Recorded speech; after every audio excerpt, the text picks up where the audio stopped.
తగ్గడం అనేది శరామామూలే. బంగారం ధరలతో పాటు ఈ మధ్యన నిత్యావసర ధరలు పెరిగినా, తగ్గినా కూడా ఒక అతిపెద్ద విశేషంగా మారింది. గతంలో కూడా నేను ఒక వీడియో చేశా.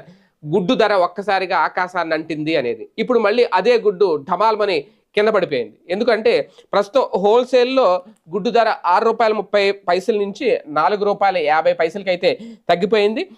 మార్కెట్‌లో రూ. 6 నుంచి రూ. 7 వరకు అయితే విక్రయం జరుగుతోంది. ఈ నేపథ్యంలోనే కోళ్ల పరిశ్రమ నిర్వాహకులు ఆందోళన చెందుతున్నారు అనేది. ఎందుకంటే మొన్న రూ. 8 వరకు గుడ్డు వెళ్ళిందని మాట్లాడుకున్నాం. ఇప్పుడు రూ. 8 నుంచి రూ. 6కి పడిపోయింది అనేది. కాకపోతే పెరిగినప్పుడు ఇమీడియట్‌గా పెంచేస్తా ఉంటారు.